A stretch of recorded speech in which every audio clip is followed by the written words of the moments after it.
आज ठंड कम है ना, आज सर्दी कम है ना बेटा। नहीं नहीं, वो आप लोगों की संख्या देख के पता चल जाता है सर्दी है या नहीं है। नहीं नहीं, सेकंड नहीं, सेकंड फर्स्ट कुछ नहीं। अच्छा चलो, लास्ट क्लास में अपन ने बात कर ली थी, आरएस कॉन्फ़िगरेशन निकालना था अपने को। कहां पे? जब आपके पास में दो फॉर्मूले थे, एक फिशर प्रोजेक्शन और एक बेस ड्रेस। अच्छा पहले तो मास्क लगाओ सबके सब, मास्क लगाओ। चश्मे वाले बच्चों को फिर भी दिक्कत आती है, लेकिन फिर भी लगा रखा है बेचारों ने।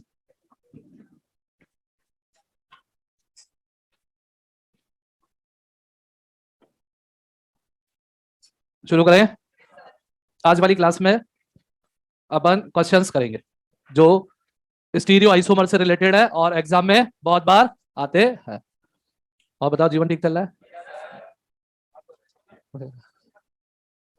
अरे चला, बोल बोल से चल रहा है। पढ़ाई नहीं हो पा रही अच्छे से। मैं मेरी बात कर रहा हूँ।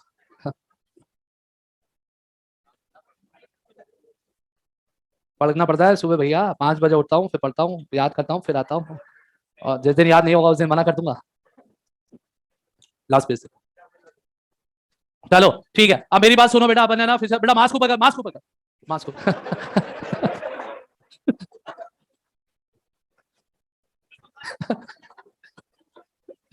क्वेश्चन लिखेगा। चलो ठीक है, अब अपना, अब ठीक है, आज का मनोरंजन हो गया अपना। अब अपन पढ़ाई स्टार्ट करते हैं। पहले मेरी बात सुनिएगा। अपन ने ना फिशर प्रोजेक्शन फॉर्मूले में कॉन्फ़िगरेशन निकाला। फर्स्ट अपन ने निकाला जब सिंगल कायरन सेंटर था, फिर अपन ने निकाला जब कायरन सेंटर दो थे। अब अपने से क्वेश्चन पूछा गया, क्या था क्वेश्चन? लिखेगा, write the relation, write the relation between following compounds, write the relation between following compounds. पहला कंपाउंड बनाइएगा ए, बनाते चलिएगा, chlorine, bromine, methyl, ethyl. B, bromine, methyl, ethyl, chlorine. C, chlorine, bromine, methyl, ethyl. Same बन गया। Oh my ghost, bromine, methyl. अब ठीक है बेटा। नहीं, भगवान कोई गलत काम थोड़ी ना करवाते। नहीं बेटा, C2H5। अब देख लेना, आप तो कोई सेम नहीं है ना, ठीक है। अब देखो बेटा, यहाँ पे जितने भी अपन ने कंपाउंड बनाए सब में सिंगल कायरल सेंटर है, बोलो हाँ या ना। अब अपन को इनमें रिलेशन बताना है, मतलब कौन इनेंशियोमर है, कौन डाइस्टीरियोमर है, कौन आइडेंटिकल है। तो सबका अपने को कॉन्फ़िगरेशन निकालना पड़ेगा। तो फर्स्ट कायरल सेंटर लिखते चलो। वन, सब में कितना कितना कायरल सेंटर है बेटा? One one. अब बताओ, फर्स्ट वाले में पहला टॉप मोस्ट प्रायोरिटी ग्रुप कौन है? Bromine, one. सब जगह ब्रोमीन को वन लिख लो, क्योंकि सेम ही रहने वाले हैं ना। सेकंड, सब जगह क्लोरीन को नंबर 2 बना लो।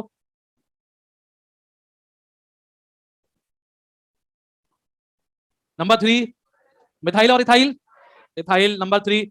फिर बचा 4, 3 4 लिख लो।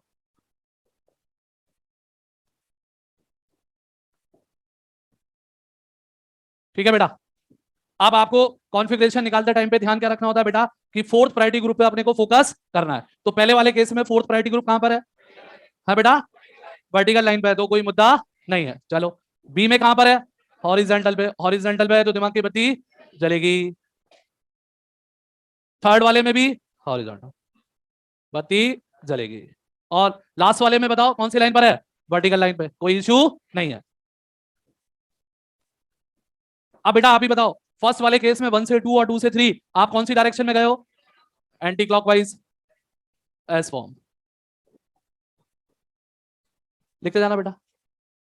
सेकंड वाले केस में आप गए तो 1 2 3 कौन सी डायरेक्शन में हो? Anti clockwise. होना चाहिए था एस, लेकिन आर होगा। थर्ड वाले केस में बताइएगा, 1 2 3 आप कौन सी डायरेक्शन में गए हो? Anti clockwise. होना चाहिए था एस, बट आर होगा।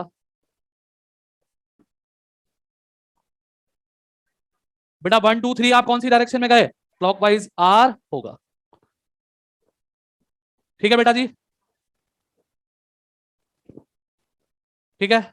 अच्छा बेटा, अब यहां पर आपके पास में सिंगल कायरल सेंटर है, तो एक कंपाउंड दूसरे कंपाउंड का या तो इनेंशियोमर होगा या आइडेंटिकल होगा, डाइस्टीरियोमर नहीं हो सकता। आप मेरी हेल्प कीजिएगा और बताइएगा ए और बी दोनों का कॉन्फ़िगरेशन सेम है, अलग अलग है?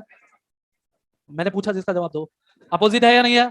यानी कि ए और बी में अगर मैं रिलेशन की बात करूं तो वो क्या है बेटा? एनएनशोमा। लिखते जाना है, रुकना नहीं है।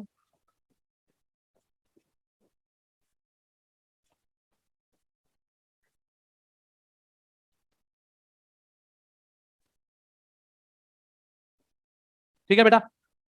अच्छा आप बताओ ए और सी, ए और सी एनएनशोमर, ए एंड डी एनएनशोमर। बोलो।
तो बी एंड सी दोनों का कॉन्फ़िगरेशन सेम है, आर है।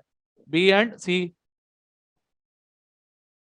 बी एंड डी आइडेंटिकल, और सी एंड डी भी आइडेंटिकल। उम्मीद करता हूं आपको मेरी बात समझ में आ गई होगी। कोई डाउट? कोई डाउट? अच्छा बेटा आप ध्यान से सुनिएगा, अगर फोटो में सिंगल कायरल सेंटर है, कितना कायरल सेंटर है? सिंगल, तो आर है मान लीजिएगा। क्या है बेटा? तो या तो आर से आर बनेगा या आर से एस बना। आर से आर बना तो आइडेंटिकल, और आर से एस बना तो इनएंशियोमर। कभी भी डाइस्टेरियोमेरिज्म पॉसिबल नहीं होगा, तो लिख लीजिएगा not if organic compound containing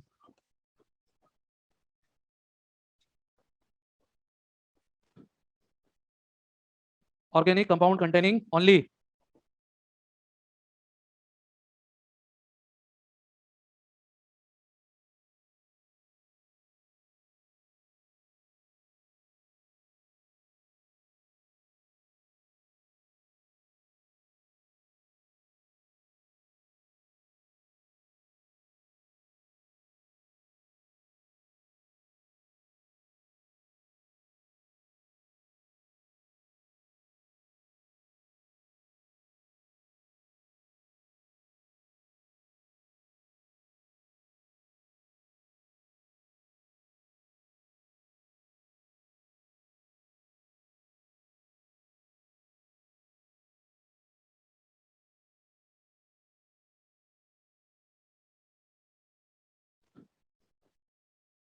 organic compound containing only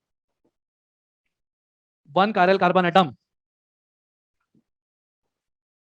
organic compound containing only one chiral carbon atom, क्या लिखूं? does not show distereomerism, does not show distereomerism।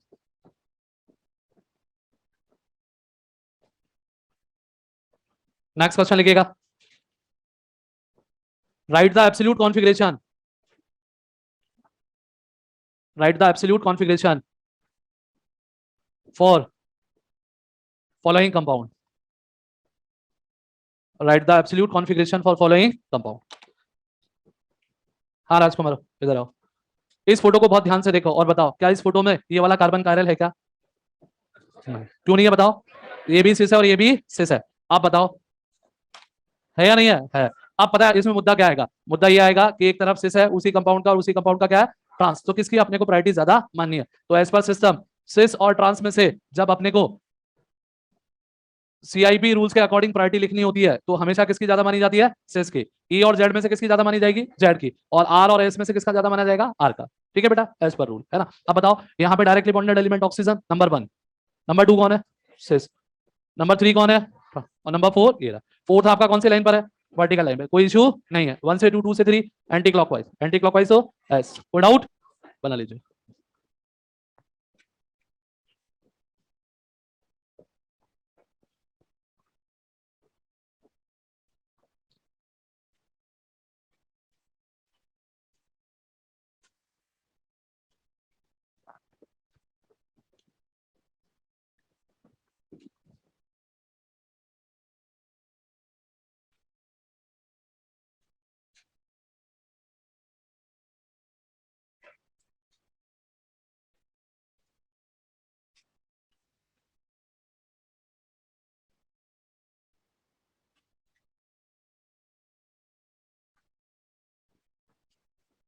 ठीक है बेटा, है ना, मतलब अपन क्वेश्चन ही करेंगे आज पूरी।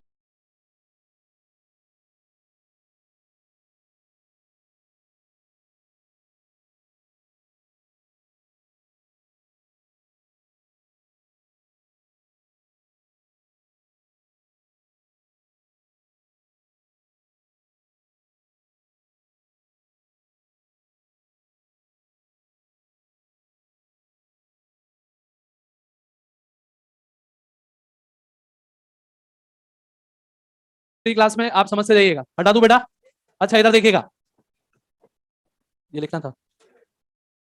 अच्छा, एक ऑप्टिकली एक्टिव कंपाउंड है, ठीक है बच्चे, ये ऑप्टिकली एक्टिव कंपाउंड है जिसमें 2 कायरल सेंटर है ना। इस वाले का कॉन्फ़िगरेशन आर है, इसका कौन सा है, एस है, इसका एस है और इसका भी एस है। इन दोनों कंपाउंड में अगर मैं रिलेशन की बात करूं तो ये क्या इनएंशियोमर हो सकते हैं क्या, इनएंशियोमर कब होते, जब इनएंशियोमर कब होते बताओ, कि सर ये वाला आर तो एस में बदल गया लेकिन ये वाला एस आर में, तो ये दोनों कंपाउंड एक दूसरे के क्या है बेटा, डाइस्टीरियोमर, क्या है बेटा। और जब मैं इसको भी आर कर देता तो अब बताओ ये क्या होते हैं, एनएंशियोमर, क्या होते हैं। मेरी बात समझ में आई या नहीं आई, कोई डाउट, क्वेश्चन लिखेगा। Write the relation between, right the relation between following,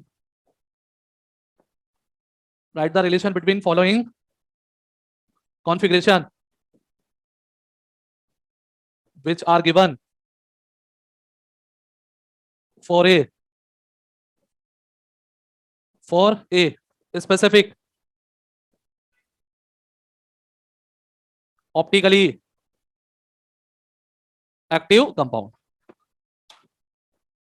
for a specific optically active compound।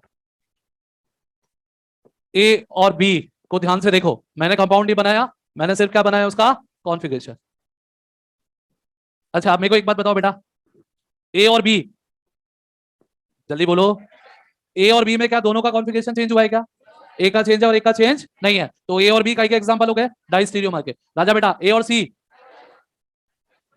ए और सी, ए और डी एनएंशियोमर, इस बात में कोई डाउट है क्या, कोई डाउट है क्या। बी एंड सी एनएंशियोमर्स, 2 आर था वो एस हो गया, 3 एस था वो आर हो गया। B and C enantiomer, B and D, C and D, उम्मीद करता हूं बात समझ में आ गई होगी, बोलो कोई doubt.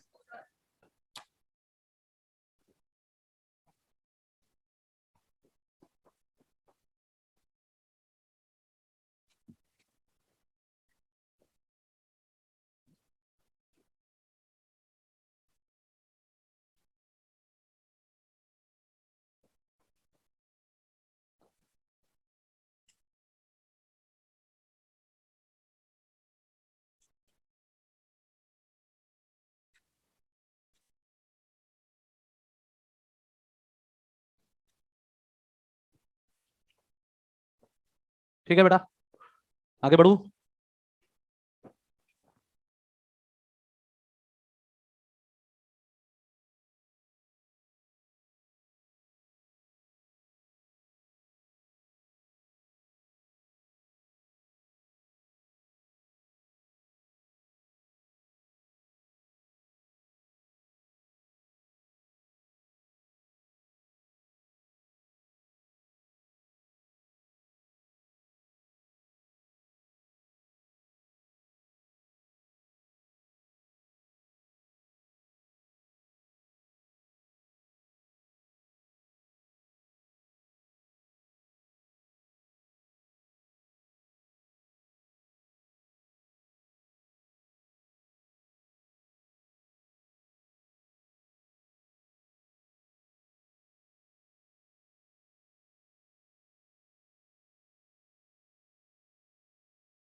Next question,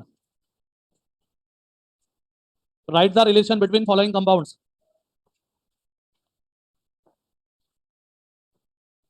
right the relation between following compounds.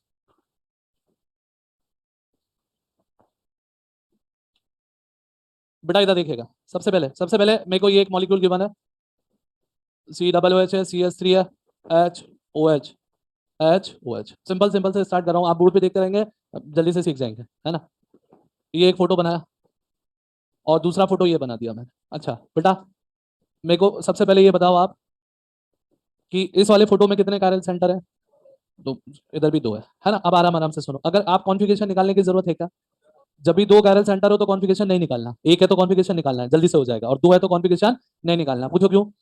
चार फोटो दे दिए ऐसे, कितने फोटो दे दिए?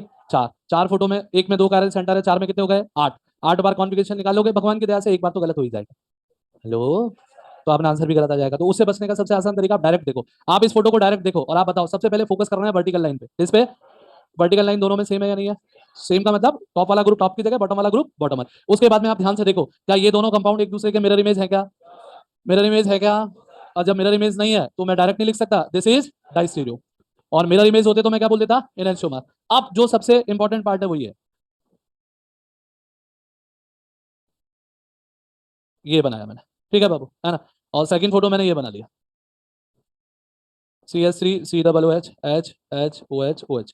अब यहाँ पर भी वही बात है, दो कैरल सेंटर है, इधर भी दो कैरल सेंटर है। बोलो बच्चों, अब मेरा आपको बोला क्या कि सबसे पहले फोकस करो वर्टिकल लाइन पे। वर्टिकल लाइन सेम है या चेंज हो गई? मिरर इमेज बन गई, वर्टिकल लाइन मिरर इमेज बन गई। अरे वर्टिकल लाइन मिरर इमेज बन गई ना। आप बताओ हॉरिजॉन्टल लाइन में कोई फर्क आया क्या? तो ये वाला कंपाउंड ऐसे नहीं, ऐसे मिरर इमेज हो गया, तो इसका मतलब ये भी क्या है बेटा? एनेंटियोमर। बोलो बात समझ में आई या नहीं है? या तो हॉरिजॉन्टल वर्टिकल इमेज देखो या वर्टिकल देखो। आप घर बैठ के कॉन्फ़िगरेशन निकाल के भी देख लेना। आप कहोगे सर ये बहुत आसान बात है, पेपर वाला ऐसे नहीं पूछता, पेपर वाला ऐसे पूछता है।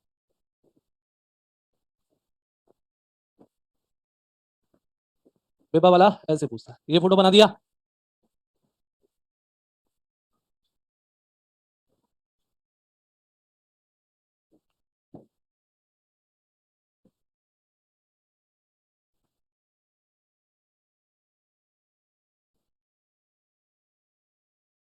नहीं एक मिनट एक मिनट, अच्छा सवाल बनाना, टाइम लगता है, ठीक है। अब देखो, अब इस फोटो को ध्यान से देखो, इस फोटो को जब आप ध्यान से देखोगे तो यहाँ पे भी कितने कैरल सेंटर है मेरे बच्चे? यहाँ भी कितने कैरल सेंटर है? दो। अब बताओ दोनों का वर्टिकल लाइन सेम है क्या? उसके लिए जिम्मेदार फर्स्ट कैरल सेंटर है या सेकंड है? भाई दोनों का वर्टिकल लाइन सेम नहीं है, उसके लिए जिम्मेदार कौन सा सेंटर है, फर्स्ट या सेकंड? तो अपन क्या करेंगे, फर्स्ट वाले को इस तरीके से घुमाएं कि वर्टिकल लाइन सेम हो जाए। अब उसको घुमाने के लिए क्या करना पड़ेगा बताओ? CH3 को ऊपर लाना पड़ेगा। बोलो, तो अपन क्या करेंगे, इस CH3 को भेज देंगे OH की जगह। अब OH कहेगा भाई साहब अब हम कहाँ जाए, तो OH धक्का मारेगा किसको? H को, और H कहाँ चला जाएगा? इधर। उसके कॉन्फ़िगरेशन पे कोई फर्क नहीं आएगा क्योंकि पूरा मॉलिक्यूल रोटेट करा है आपने, है ना। तो अब जब मैं ऐसा कर दूंगा तो फाइनली बताओ मैंने किया क्या? इस वाले फोटो को सेकंड वाले कायरल कार्बन एटम पे तो कोई चेंजेस नहीं है। हेलो, अच्छा अब यहाँ पे ये CH3 पहुंच गया कहाँ? ऊपर। OH कहाँ पर आ गया? इधर। और H कहाँ पर आ गया? इधर। और अब ये भी दो कायरल। अब बताओ, अब इसमें और इसमें बहुत आराम से कंपैरिजन हो रहा है नहीं हो रहा? दोनों एक दूसरे के मिरर इमेज है या नहीं है? दोनों एक दूसरे के मिरर इमेज है या नहीं है? दोनों एक दूसरे के एनेंटियोमर है या नहीं है? नहीं है। बस यही तो सीखना है, बस ये आप क्या माइनस हो गया? आप क्या यही तो सीखना था भाई साहब? This is meso. Oh my ghost, this is meso. कभी किसी का इनेंशियोमर हो सकता है क्या? बताओ आप, गलत बताया ना आपने। -5 हो गया नहीं हो गया? ये भी मीजो। मीजो कभी किसी का इनेंशियोमर नहीं हो सकता, ये इस क्वेश्चन की सबसे खास बात थी, ठीक है। अब ये भी मीजो, ये भी मीजो है, तो मीजो का मीजो क्या होता है? आइडेंटिकल मॉलिक्यूल, और आइडेंटिकल को अपन क्या बोल देते हैं? होमोमर भी बोल देते हैं, ऐसा मैंने पढ़ाया होगा। बोलो, अच्छा सवाल है, घुमा लोगे? और टेंशन मत पाला करो, आप ऐसे कॉन्फ़िगरेशन निकालोगे ना खत्म हो जाओगे। कॉन्फ़िगरेशन नहीं नहीं वो नहीं होता बेटा, बहुत बच्चा खत्म हो जाता है बेचारा। दो दो तीन तीन बार कॉन्फ़िगरेशन कौन निकालेगा? अपन तो नहीं बना रहे।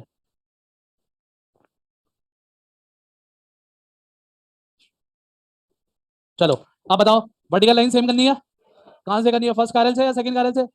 फर्स्ट कारल से या सेकंड कारल से? जिसमें आप क्या चाह रहे हो? COOH कहां जाए? इधर।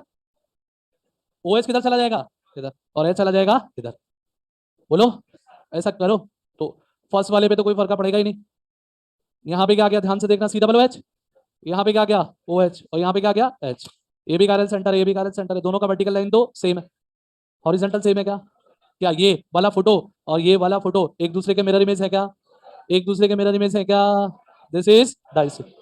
कोई डाउट? ये वाला तरीका समझ में आया कि नहीं आया? अगर आ गया वेल एंड गुड है, नहीं आ गया दोनों के कॉन्फ़िगरेशन निकालो फिर कंपेयर करो। टाइम ज्यादा खर्च होगा, कुछ भी तो नहीं करना, जिस आयरन सेंटर को सेम करना है ना उसको पकड़ के घुमा दो, बस बात खत्म, बनाओ।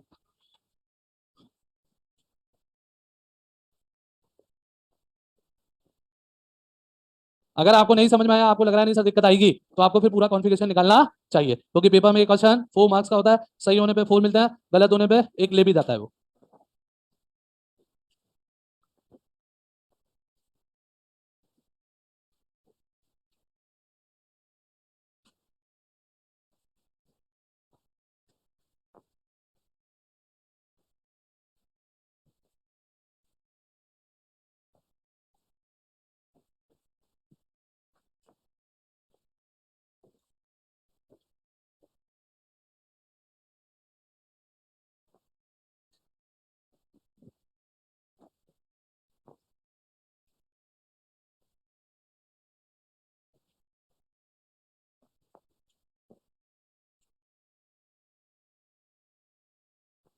फर्स्ट वाले केस में कोई तकलीफ हो तो बता दो।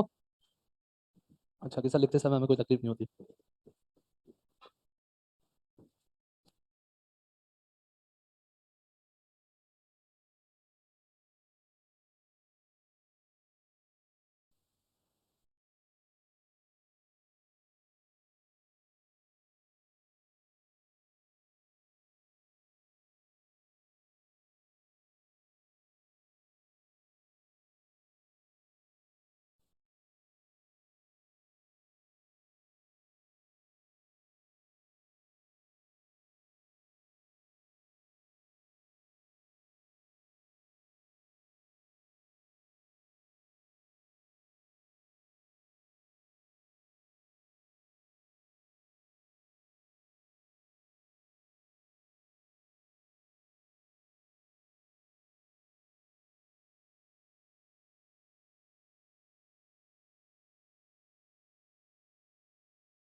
हाँ बेटा, जिन बच्चों ने लिख लिया हो,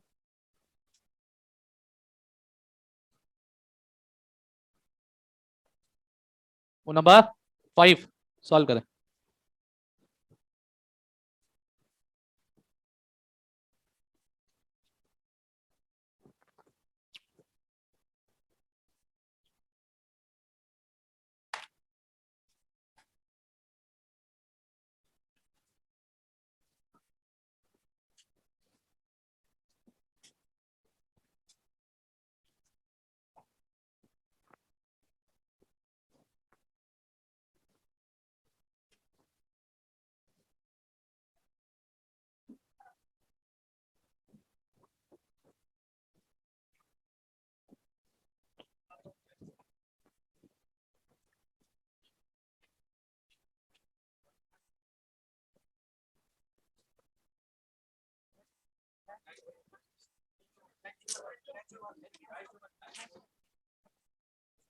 अच्छा लो बताओ, कितने लोगों का मानना है? मानना सबका होता है। क्वेश्चन नंबर 5 जेई में आया हुआ सवाल है, मतलब अपने आ गया, मान लीजिए।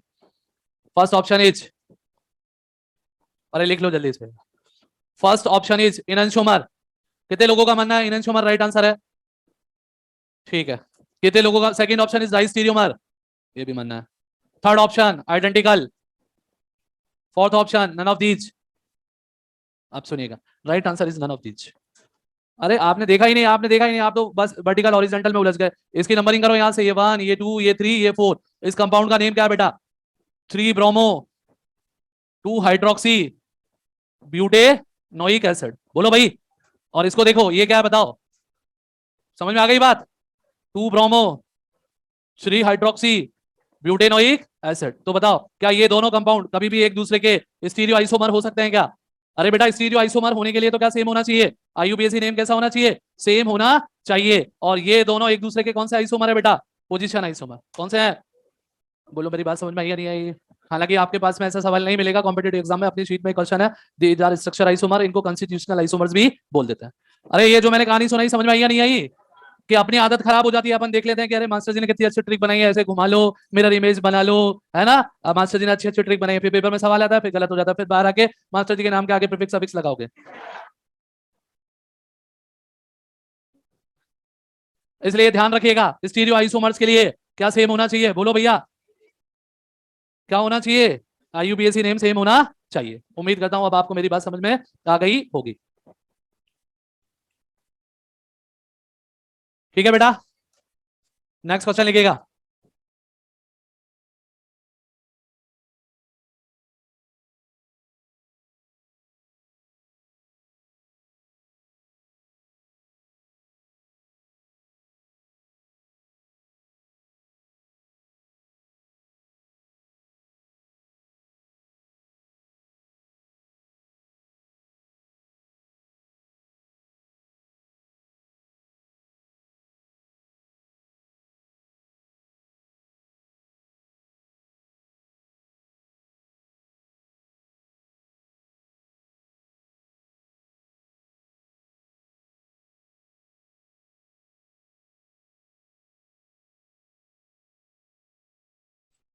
नेक्स्ट क्वेश्चन लिखिएगा। Minimum number of carbon atom, minimum number of carbon atoms are required, minimum number of carbon atoms are required to show optical isomerism for alkane, for alkane। ठीक है बेटा, मैंने क्वेश्चन को ध्यान से सुनोगे तो मैंने क्या बोला? एल्केन ऑप्टिकल आइसोमेरिज्म शो करे, इसके लिए उसमें मिनिमम कितने कार्बन एटम्स होने चाहिए? एक बार आप ट्राई करो बेटा। 4 कार्बन का एल्केन बना और देख वो उसमें कोई भी कार्बन कायरल है क्या?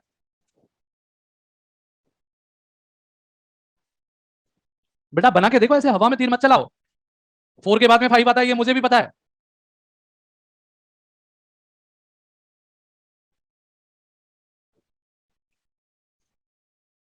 एल्केन होना चाहिए, सिर्फ कार्बन और हाइड्रोजन होने चाहिए, सारे बॉन्ड सिंगल बॉन्ड होने चाहिए, एक आरएल सेंटर होना चाहिए।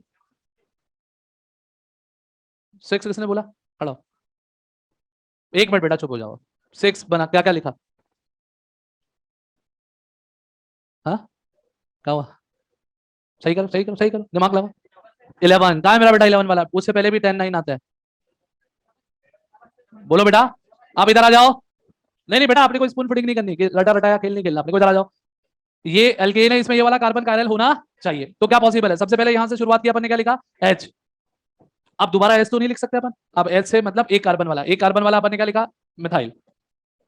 बोलो भाई, अब H भी नहीं लिख सकते, एक कार्बन भी नहीं लिख सकते, फिर क्या लिखेंगे? दो कार्बन, इथाइल। और फिर क्या लिखेंगे? तीन कार्बन। तो बोलो बना नहीं बना? इससे छोटा कोई भी एल्केन पॉसिबल है क्या?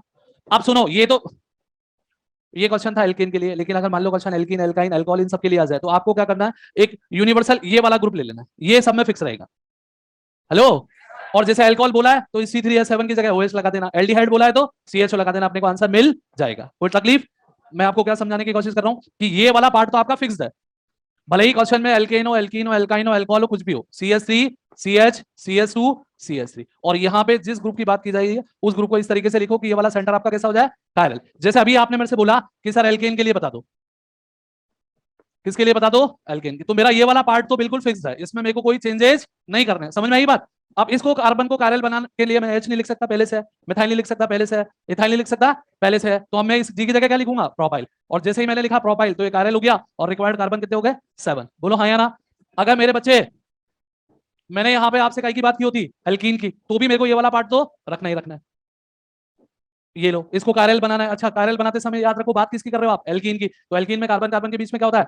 Double bond, CS double bond CH2, required carbon 6। अगर मेरे बच्चे, मैंने आपसे बात की होती किसी अल्कोहल की, बताओ, बताओ ना? 5। अरे यार बेटा, OH लिखते ही कायरल हो जाएगा ना, अल्कोहल के लिए कार्बन लिखने की कहां जरूरत आ रही है? बोलो भाई। एल्डिहाइड, एल्डिहाइड पक्का? लिख लो फिर फटाक से। बात समझ में आई है?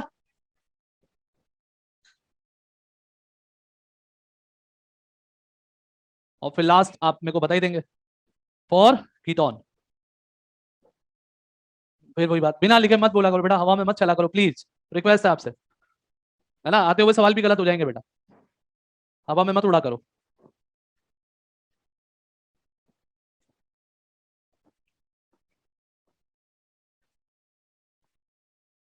बहुत बढ़िया, मेरे बेटा ने सही जवाब दिया, शो ही निकलेगा, शाबाश। कौन था ये? कौन था?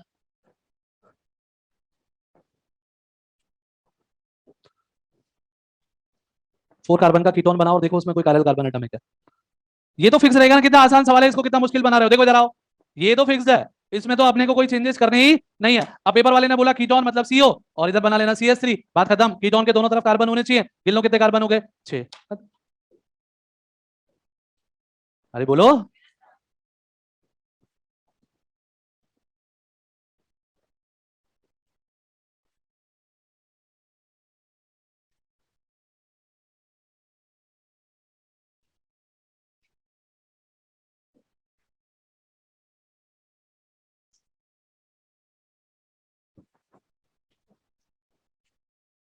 ठीक है बेटा।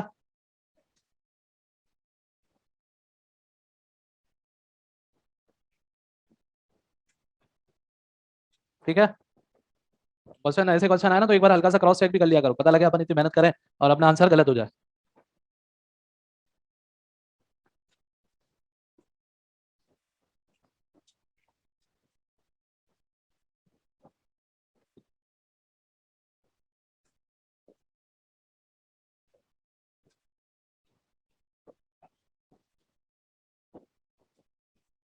नेक्स्ट।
कोई डाउट है क्या?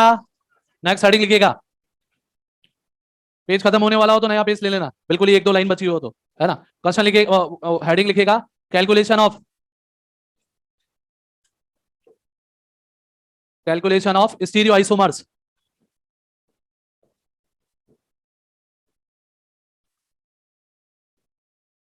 Calculation of stereo isomers. एक टेबल बनाइएगा, मैं बना देता हूं पहले, फिर आप बना लेना आराम से ना। मेरे को सबसे पहले बताना है यहाँ पे, देख लो लिख के आ रहा हूं, वो देख लो बेटा, number of optically active isomers, जिनको आप रिप्रेजेंट करेंगे ए से, है ना बेटा। फिर नंबर ऑफ ऑप्टिकली इनएक्टिव या मीजो आइसोमर्स, है ना बेटा, जिसको आप आई से रिप्रेजेंट करेंगे एम से, ठीक है। और total stereo isomers, total stereo isomers का मतलब क्या है मेरे बच्चे, कि टोटल स्टीरियो आइसोमेरिज्म को अपन रिप्रेजेंट करेंगे बेटा एसआई से, जिसका मतलब एक्टिव और इनएक्टिव दोनों आ जाएंगे, ठीक है बेटा। अब अगर मान लो फॉर्मूला है, वैल्यू रखेंगे, आंसर लाएंगे। अगर मॉलिक्यूल आपका कैसा है मेरे बच्चे, सिमेट्रिकल मॉलिक्यूल है, सिमेट्रिकल का मतलब यहाँ पे प्लेन ऑफ सिमेट्री से नहीं, इक्वल पार्ट में डिवाइड हो जाए, लेफ्ट से नंबरिंग करूं या राइट से नंबरिंग करूं, नंबरिंग सेम आ जाए। चलो पहले एसिमेट्रिकल के लिए लिख देता हूं। अगर आपका मॉलिक्यूल कैसा है बेटा, एसिमेट्रिकल,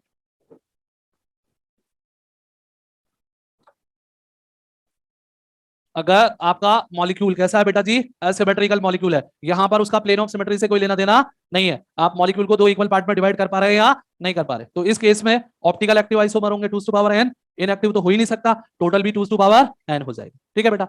लेकिन अगर आपका मॉलिक्यूल कैसा है बेटा, सिमेट्रिकल मॉलिक्यूल है, सिमेट्रिकल मॉलिक्यूल का मतलब उसको लेफ्ट से या राइट से अगर मैं चेक करूं तो आईयूपीएसी नेम कैसे आ जाए, सेम आ जाए, और यहां पर n आपका कैसा नंबर हो, इवन नंबर, कैसा नंबर हो बेटा, इवन नंबर, और एक बार n आपका कैसा नंबर हो, ऑड नंबर।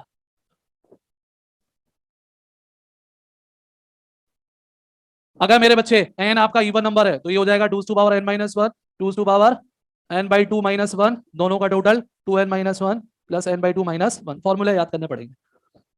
इधर होगा 2 to power n minus one, n minus one by two, 2 to power n minus one by two, total करोगे तो 2 to power n minus one किया जाएगा। अब सुनो ध्यान क्या क्या रखना है, एसिमेट्रिकल वाले केस में तो इसको याद कर लो, बोलो भाई। अच्छा इवन वाले केस में इसको याद कर लो, इसको याद करके ध्यान रखना, ये तो कौन सा है, एक्टिव, और ये कैसे है, इनएक्टिव, ये तो कौन सा है, एक्टिव, और ये कौन सा है, इनएक्टिव, इसमें ये याद करो, ये गलत चला जाएगा, ये तो एक्टिव का फॉर्मूला, ये टोटल का फॉर्मूला, और ये मीजो का, हेलो। तो इनसे अपना काम चल जाएगा, नहीं तो एक दो सवाल ऐसे कराता हूँ, उनका वैल्यू याद रख लेना, सारे सवाल सही हो जाएंगे। लेकिन ये फॉर्मूला है पुट वैल्यू गेट आंसर वाले फॉर्मूला है, यहाँ पर आओ, ये क्या है, एक्टिव, ये क्या है, इनएक्टिव, ये है एक्टिव, ये वाला पार्ट टोटल, और ये वाला इनएक्टिव, बोलो फटाक से छाप।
अच्छा बेटा एन यहाँ पे क्या है, एन अपन टोटल स्टीरियो आइसोमर्स की बात कर रहे हैं, तो एन वो पॉइंट्स हैं या वो सेंटर है जो जीआई भी शो कर सकते हो और या ओआई भी शो कर सकते हो, लिख लो।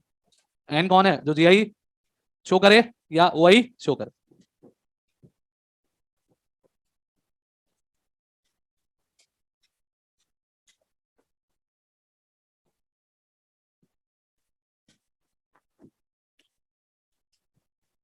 बना लिया बेटा? एक बार सब जल्दी से लिखना बेटा, फॉर्मूले याद करने पड़ेंगे और कोई ऑप्शन नहीं है आपके पास, है ना बेटा? सिमेट्रिकल और राजकुमार सिमेट्रिकल और एसिमेट्रिकल का मीनिंग यहाँ पे प्लेन ऑफ सिमेट्री से नहीं है। यहाँ से मतलब किस बात से कि लेफ्ट से और राइट से नंबरिंग करी तो सेम है, तो मॉलिक्यूल सिमेट्रिकल है, डिवाइडेड इनटू इक्वल पार्ट्स। एक क्वेश्चन लिखेगा,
क्वेश्चन लिखेगा, how many stereoisomers are possible? How many stereoisomers are possible from following compounds? From following compounds. Number 1, 2-bromo-butane. Number 1, 2-bromo-butane. Number 2, फटाफट सबके नाम लिख लो, मैं लिखूं क्या? 2-bromo-butane। चलो ठीक है, अच्छा एक बात बताओ, इसको यही सॉल्व कर देते हैं, जो ब्लैक कलर के मार्कर से लिखा वो क्वेश्चन है, 2-bromo-butane बनाया, यही बनेगा बेटा? हेलो, बनाओ।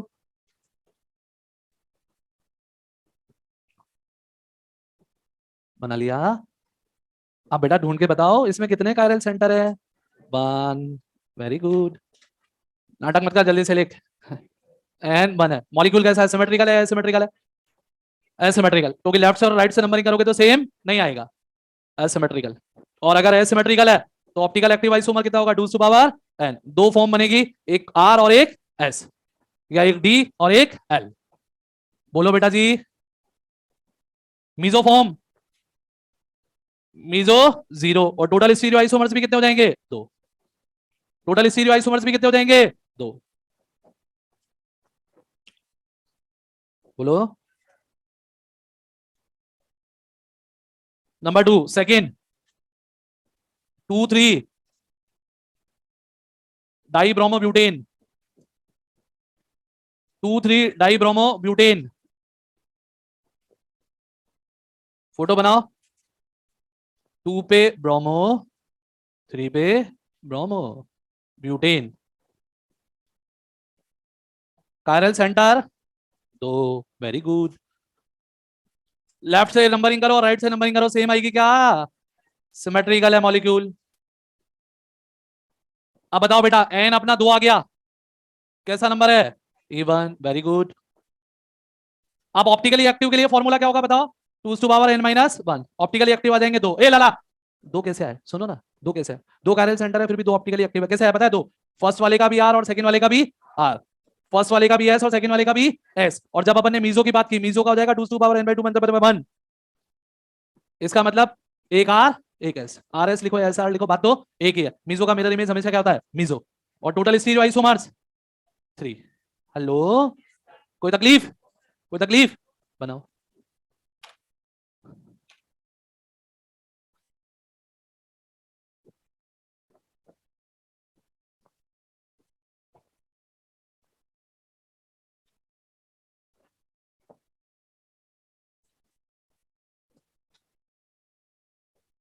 बोलो बेटा, कोई दिक्कत? वैल्यू वो फॉर्मूला याद करना पड़ेगा ना। नंबर 3 लिखिएगा, टार्टरिक एसिड। जो ब्लैक कलर से लिखा है वो क्वेश्चन का पार्ट है ना, टार्टरिक एसिड। सबसे पहले तो टार्टरिक एसिड का फोटो बनाओ, क्या होता है कि सर दो दो सी डबल ओ एच होते हैं और दो ओ एच होते हैं, ये हो गया टार्टरिक एसिड।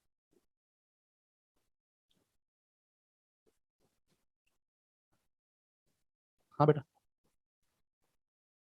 अब एक बात बताओ बेटा, इस फोटो में कायरल सेंटर कितने हैं मेरे बच्चे? दो। लिखो एन बरोबर 2। मॉलिक्यूल ये लिखा हुआ सेम आएगा। मॉलिक्यूल कैसा है? सिमेट्रिकल। n बरोबर 2, molecule is symmetrical, active is 2 to power n minus 1, 2 meso, n by 2 minus 1, 1 total stereo isomer 3।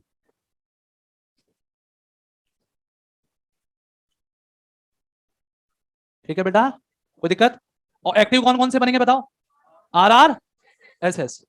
फिर मीजो कौन सा बनेगा? आर एस, क्योंकि वो मीजो का मिडल नेम इज मीजो ही है ना। Fourth 2 3 di bromo pentane, 2 3 di bromo pentane.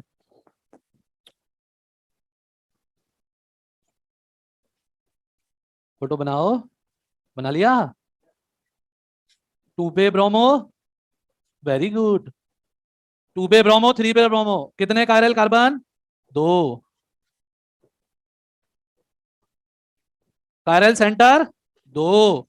Molecule, आ गई ना बात समझ में? लेफ्ट से और राइट से नंबरिंग करोगे तो सेम नहीं आएगा, तो कौन से फॉर्मूले लगेंगे बताओ? ऑप्टिकली एक्टिव 2 टू 4, 4 कैसे बने बताओगे? R R S S R S S R, ये अलग अलग आएंगे। हेलो, यहां तो सेम आते हैं क्योंकि दोनों पार्ट कैसा है? सेम है, जबकि यहां पे अलग अलग आएगा। ठीक है बेटा, बोलो। मीजो तो लिखने ही का है, क्या लिखना? मीजो 0, टोटल स्टीरियो आइसोमर बरोबर 4। ठीक है बेटा, number 5 D glucose. D capital लिखना मेरे बच्चों, डी ग्लूकोज। ग्लूकोज का फोटो बनाए, सबसे पहले सी एच ओ, फिर H O H, O H H, H O H, H O H, C S two O H. Chiral centre बताओ बेटा, 1 2 3 4। कायरल सेंटर बताओ ना, 4। मॉलिक्यूल एसिमेट्रिकल, कहीं से भी सेम नहीं आने वाला, तो आप ज्यादा मेहनत मत करो, ऑप्टिकल एक्टिव होंगे वही स्टीरियो आइसोमर होंगे, तो कितने हो जाएंगे बेटा? 16। ठीक है बेटा, अपने आप कर लोगे, अपने आप कर लोगे। टोटल स्टीरियो आइसोमर बताना ना।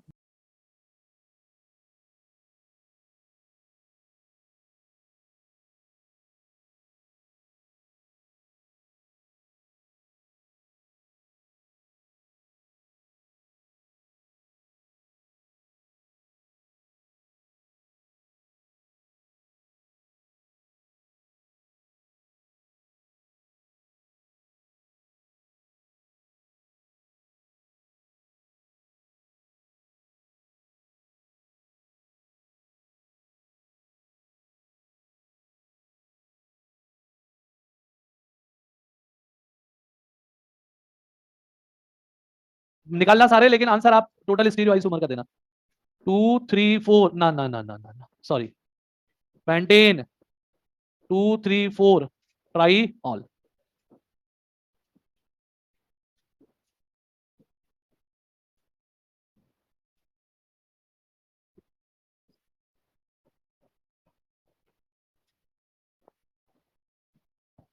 पेंटेन 2 3 4 ट्राई ऑल, पहले फोटो बना ली।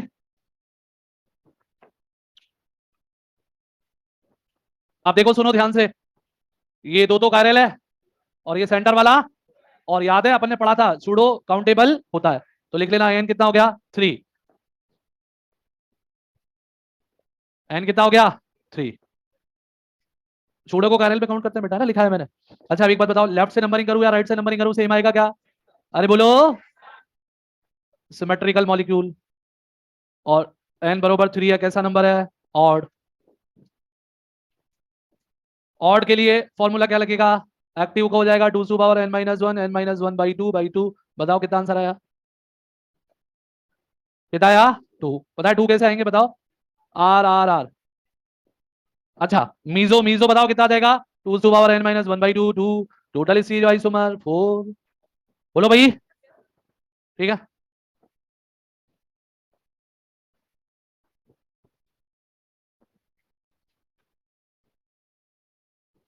समझ लोगे, अरे बोलो ना बेटा, एक और लिखो, 2 ब्रोम नहीं नहीं, एक मिनट बेटा गड़बड़ नहीं हो जाएगा, 1 2 3, हाँ लिखो 3 ब्रोमो पेंटेन, ओ भाई साहब गलत लिख दिया, 4 ब्रोमो कर लो, गुस्सा मत करना प्लीज,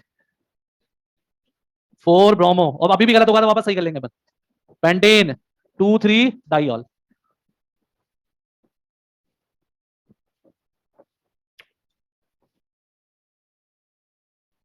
बनाओ।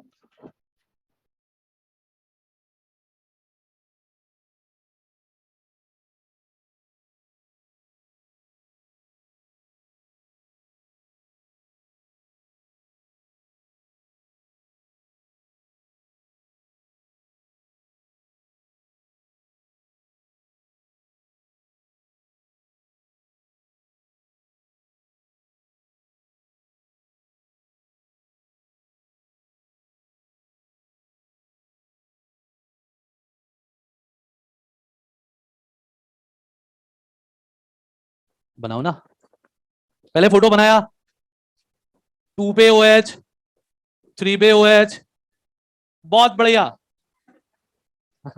अच्छा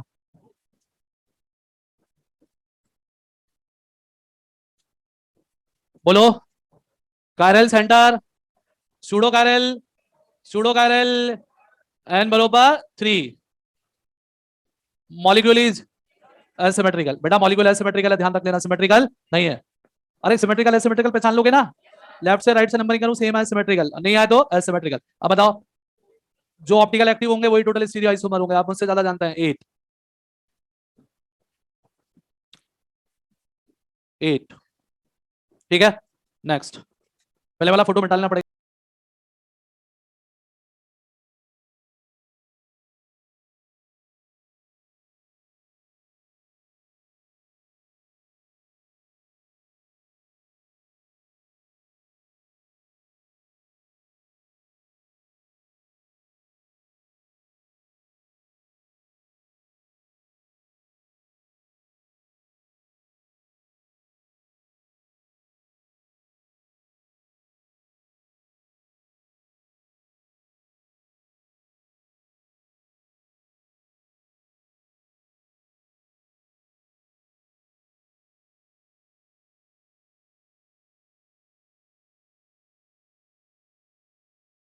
मैं डाल दूं क्या,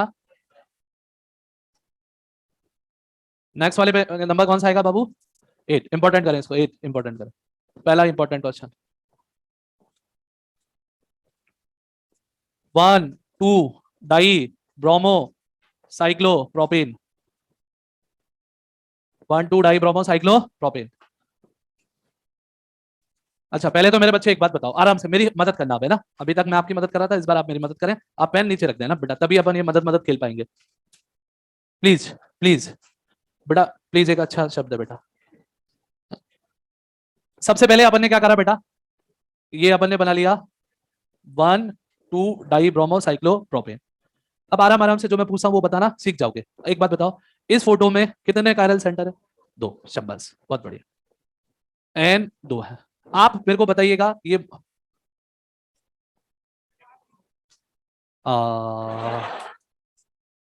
एन कितना है बेटा, 2। मैं सही बता रहा हूँ, मेरा बहुत ज्यादा पढ़ाने का मन नहीं करता, मैं भगवान कसम पूरी क्लास मनोरंजन वाली कर दूंगा, मैं ऑर्गेनिक केमिस्ट्री की जगह मनोरंजन क्लास हो जाएगी, एक बार में सुन लिया करो, समय खर्च होता है बेटा, मैं टाइम देखता रहता हूँ, मैंने उधर लिखे 15 एग्जाम्पल करा के निकलना है आज क्लास में से, जब तक नहीं होंगे तब तक लिखता रहूंगा।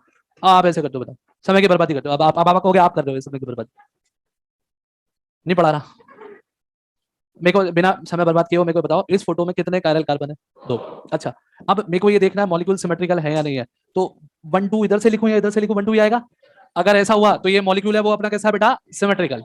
अब जैसे ही अपना मॉलिक्यूल आया सिमेट्रिकल, तो अपन पढ़े लिखे लोग हैं, अपन सब जानते हैं एन अगर 2 है तो वो इवन नंबर है। इवन नंबर वाले केस में जो ऑप्टिकल एक्टिव आइसोमर होता है 2 टू पावर n-1, 2 आ जाएगा, और मीजो आ जाएगा n/2 -1, 1 आ जाएगा, और टोटल स्टीरियो आइसोमर्स 3 आ जाएंगे। बोलो। अब अपन ने फॉर्मूला लगा लिया, आंसर आ गया, कोई मुद्दा नहीं है, अभी नहीं तो बाद में, या नहीं तो घर एक डाउट आएगा क्या, बस बहुत बढ़िया। भैया ने बोल दिया कि सर ये तो आपने ऑप्टिकल काउंट करे, जीआई कहाँ है इसके। तो देखो बेटा, अगर कोई भी सेंटर ऑप्टिकल और जियोमेट्रिकल दोनों शो करे, कोई भी सेंटर ऑप्टिकल और जियोमेट्रिकल दोनों शो करे, तो आप सिर्फ कायरल सेंटर गिन लो, जियोमेट्रिकल उसमें अपने आप आ जाएंगे। कैसे आ जाएंगे वो समझना है अपने को। एक बात बताओ, इस फोटो में मैं आपसे पूछता कि नंबर ऑफ जियोमेट्रिकल आइसोमर्स कितने होंगे, आपका जवाब होता 2। आपका जवाब क्या होता बेटा, 2 कि मास्टर जी, कि इसके 2 आइसोमर बनेंगे, एक तो कौन सा बनेगा सिस, और एक कौन सा बनेगा ट्रांस, सिर्फ जीआई है ना। एक तो बनेगा सिस और एक बनेगा ट्रांस। उम्मीद करता हूं जो मैं सिखाना चाह रहा हूं वो आप सीख पा रहे हैं। अब बेटा ये जो सिस है ना, इसमें भी 2 कायरल सेंटर है, और अगर आप ध्यान से देखोगे तो इस सिस में क्या है, प्लेन ऑफ सिमेट्री है। तो ये जो सिस है ये कैसा है बेटा, मीजो। और लाला मीजो का मिरर इमेज क्या मीजो ही बनता है नहीं बनता। अच्छा बताओ, मीजो मीजो दोनों को एक मानोगे अलग अलग मानोगे, एक मान कि साहब जो इसका सिस है वो मीजो है या ऑप्टिकली इनएक्टिव। उम्मीद करता हूं बात समझ में आ गई होगी, यानी कि इसका मिरर इमेज बनाने का अपने को कोई फायदा नहीं हुआ। जबकि मेरे बच्चे ये ट्रांस है, ट्रांस में क्या प्लेन ऑफ सिमेट्री है क्या, ऑप्टिकली एक्टिव है। अब बताओ इसका मिरर इमेज बनेगा कि नहीं बनेगा, अरे बोलो हाँ कि ना। ये ब्रोमीन, ये ब्रोमीन, ये भी कायरल है, ये भी कायरल है, ये दोनों ऑप्टिकली एक्टिव है इन एंसोमर्स। बोलो। तो अब अपने को समझ में आ गया सिस ट्रांस के साथ में आ भी गया। बोलो भाई, एक्टिव कौन सा फॉर्म है सिस, एक्टिव कौन सा है, और इनएक्टिव कौन सा है ट्रांस। बोलो बात समझ में आई या नहीं है। कोई बात नहीं, समझ में तो आ गया ना।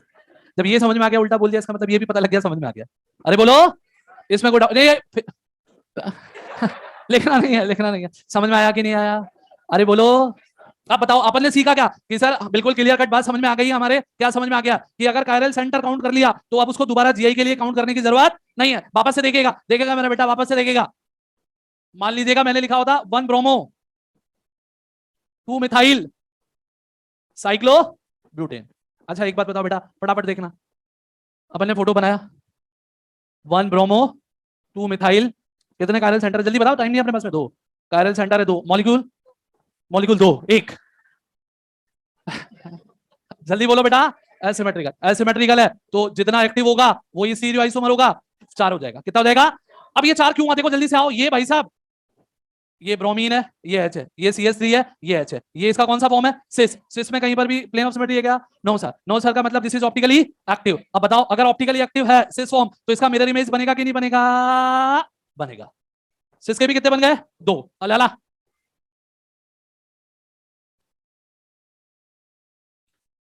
ये कौन है जल्दी से बताना, ट्रांस। और ट्रांस कैसा है, ऑप्टिकली एक्टिव और इनएक्टिव, ऑप्टिकली एक्टिव। तो इसका भी इनएंशियोमर बनेगा कि नहीं बनेगा। अच्छा इसमें बताओ पेयर ऑफ इनएंशियोमर कितने हैं, ये पेयर सिस वाला पेयर और ट्रांस वाला पेयर। बोलो बात समझ में आई नहीं। अब बताओ कोई डाउट है क्या, जल्दी बोलो, पक्का छापो, जल्दी लिख के बताएंगे मेरे को, 1 मिनट में लिख के बताएंगे सब बच्चे।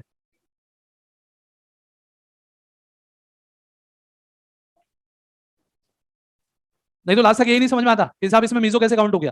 ठीक है बेटा, वेरी गुड, लिख लिया।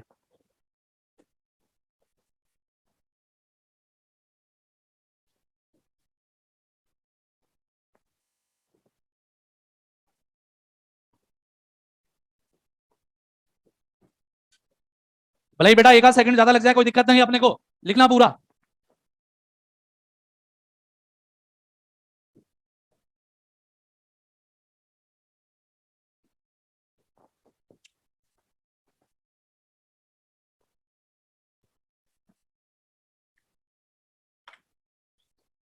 एक्सरसाइज शीट, एक्सरसाइज शीट दे दो, धन्यवाद।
हाँ भाई साहब, इधर आओ।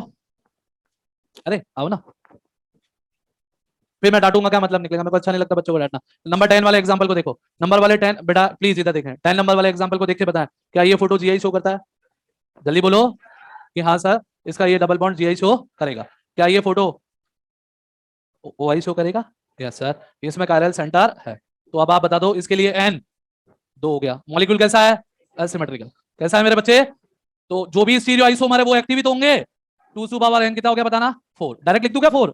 चलो अब देखो 4 कैसे बने, प्लीज इधर आओ। जी आई है, सिस, सिस के साथ में डी या आप आर मान लो, है ना? सिस के साथ में एल, ट्रांस के साथ में डी, और ट्रांस के साथ में एल। 4 बने कि नहीं बने? बोलो हाँ कि ना। लिखो।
अब क्या सर, जब पूरा मिटल गया तब सर?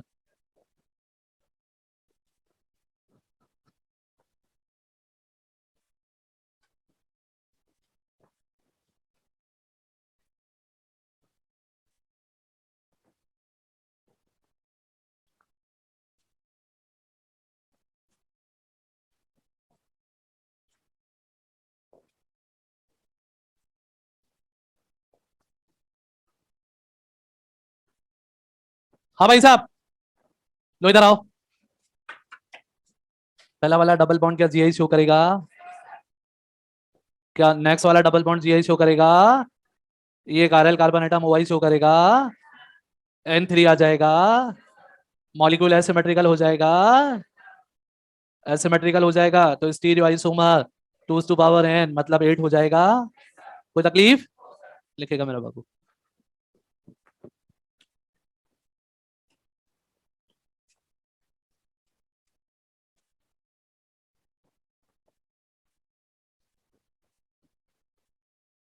हाँ, नेक्स्ट वाले में बताओ।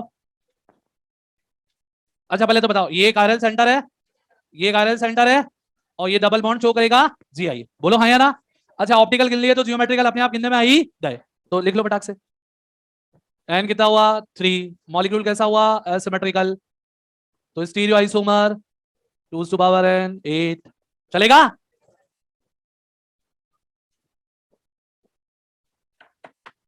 Next,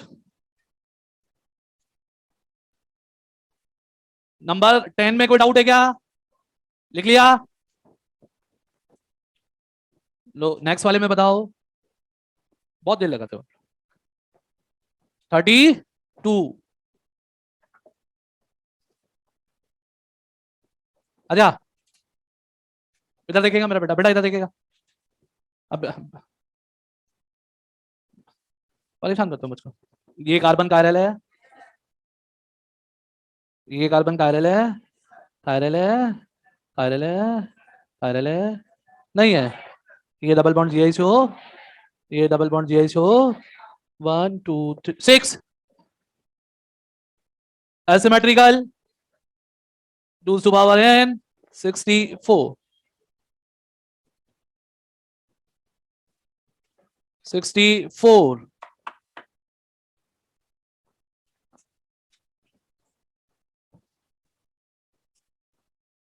14 important, 14 important।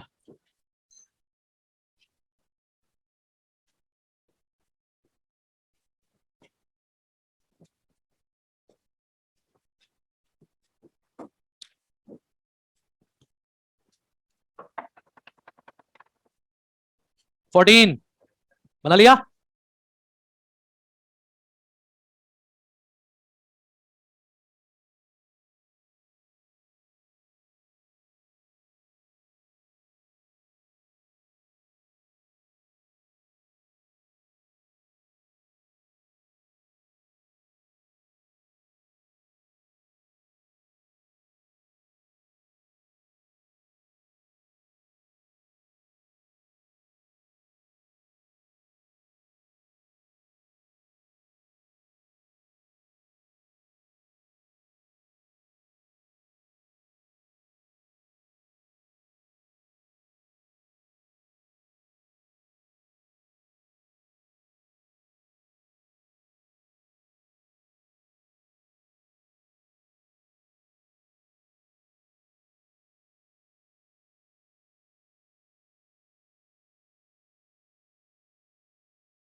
अच्छा बेटा प्लीज प्लीज इंपॉर्टेंट लिखा है, आपने देख लिया होगा उस पर इंपॉर्टेंट लिखा हुआ है। सबसे पहले बताओ ये वाला पार्ट जीआई शो करेगा, ये वाला पार्ट जीआई शो करेगा, और लाला ये होगा सुडो। बोलो इसे सुडो क्यों बोला मैंने? जब ये भी सिस है और ये भी सिस है तो ये कायरल नहीं होगा, ये सिस है और ये ट्रांस है तो ये कायरल होगा। अब देखो सुनो, एन बताओ, एन जल्दी बताओ। तीन molecule symmetrical, molecule symmetrical, molecule symmetrical A बराबर 2 to power n minus 1, n minus 1 by 2 बराबर 2। मीजो या inactive? Inactive 2 to power n minus 1 by 2 2। Total stereo isomer 4। अब 4 कैसे बने आओ देखें, देखें पहले बोतल नीचे रखें, बोतल नीचे। पहले अपने पास में दो डबल बॉन्ड है, पहले वाले डबल बॉन्ड का सिस दूसरे वाले डबल बॉन्ड का भी सिस, ये बनेगा। अच्छा पहले वाले डबल बॉन्ड का ट्रांस और दूसरे वाले डबल बॉन्ड का ट्रांस, ये बनेगा। अच्छा पहले वाले डबल बॉन्ड का सिस और दूसरे वाले का ये बनेगा, पहले वाले का ट्रांस और दूसरे वाले का सिस नहीं बनेगा। अरे बोलो नहीं बनेगा ना, क्यों नहीं बनेगा? सेम हो जाएगा। बोलो हाँ या ना, बोलो हाँ या ना। अब राजकुमारो पहले वाला सिस ये भी सिस, तो क्या ये कार्बन कायरल होगा? नहीं होगा। ये ट्रांस ट्रांस का ये कार्बन कायरल होगा? नहीं। सिस ट्रांस कायरल होगा, होगा इसका मतलब इसके दो फॉर्म बनेगा, एक तो आर डी लिख लो या आर लिख लो एक ही बात है, और एक कौन सा बनेगा बताओ? Cis trans S. बोलो नहीं आई बात समझ में? नहीं आई बात? अब बेटा लास्ट अपन कर रहे हैं एक्सेप्शनल केस से, कुछ लोग इसमें फॉर्मूला बना देते हैं लेकिन मैं नहीं बनाना चाह रहा। क्यों? क्योंकि वो यहां पर तो सही हो जाएगा लेकिन बाकी जगह आपसे गलत करवा देगा। सुन रहे हो? यहां पर तो सही हो जाएगा लेकिन बाकी जगह आपसे गलत करवा देगा। देखो देखें आप, नहीं नहीं बेटा मैंने बोला आपने ध्यान नहीं दिया, यहां पर एक्सेप्शनल केस है, कोई भी फॉर्मूला एप्लीकेबल नहीं है। उल्टा पता क्या, यहां तो सही हो जाएगा बाकी सब जगह क्या करा देगा? वो गलत करा देगा। आप देखो एक बात सुनो, ये समझना, दो कायरल सेंटर है, सेंटर वाला जीआई रिप्रेजेंट करेगा। बोलो हाँ या ना? अच्छा कितने कायरल सेंटर है? दो। कितने हैं? तो चलो एक काम करते हैं अपन, एक काम करें, दो कायरल सेंटर है तो पहले वाले का आर बनेगा दूसरे वाले का आर बनेगा, पहले वाले का एस बनेगा दूसरे वाले का एस बनेगा, पहले वाले का आर बनेगा दूसरे वाले का एस बनेगा, पहले वाले का एस और दूसरे वाले का आर नहीं बनेगा। बात तो सेम ही। अब बेटा सिस ट्रांस में तो इस बात से कोई फर्क पड़ता ही नहीं है कि आर आर है कि नहीं है, तो इस आर आर के साथ में एक बार कौन हो गया? सिस। इस आर आर के साथ में एक बार कौन हो गया? ट्रांस। बोलो हाँ या ना? अच्छा इस एस एस के साथ में एक बार कौन हो गया? सिस। इस एस एस के साथ में एक बार कौन हो गया? ट्रांस। मेरे बच्चे इस आर एस के साथ में एक बार कौन बना? सिस। इस आर एस के साथ में एक बार कौन बना? ट्रांस। अब बताओ टोटल कितने आइसोमर बने? 6। मेरे पे कोई फॉर्मूला नहीं आता, अगर आप पे आता है आप जानो और आपका काम जाने। अगर दूसरा कोई सवाल गलत हो गया तो उसकी जिम्मेदारी मेरी ही नहीं है, साफ बोल रहा हूं। यहाँ पे आंसर आएगा 6। बस इस कंडीशन को छोड़ के जो अपन ने फॉर्मूले लिखे हैं ना सब जगह एप्लीकेबल होंगे, सब जगह एप्लीकेबल होंगे। बोलो हाँ कि ना? फटाक से एक्सरसाइज शीट निकाले, जल्दी जल्दी जल्दी जल्दी एक्सरसाइज शीट निकाले। एक्सरसाइज फर्स्ट में क्वेश्चन नंबर मार्क करें, फटाक से करें, जल्दी से करें, पहले वाले लिखाने की जरूरत थोड़ी ना। क्वेश्चन नंबर 12 13 एक्सरसाइज फर्स्ट में 12 13 16 29। एक्सरसाइज 2 में बेटा, एक्सरसाइज 2 में देखो क्वेश्चन नंबर 4 मार्क करा रखा है क्या? अच्छा वेरी गुड, बहुत बढ़िया कर रखा है। एक्सरसाइज 2 में क्वेश्चन नंबर 12 अच्छा बाकी सब करा रखे हैं। थर्ड में 4 5 6 4 5 6 फोर्थ एक्सरसाइज में देखना 9 10 कराया हुआ है क्या? 10 नहीं करा रखा, चलो कोई 9 10 कोई बात नहीं, आप कर लो। 12 12 और 20। Thank you thank you. तो परसों मिलता है बेटा ना, कल तो। क्यों? कौन, किसने पूछा कौन?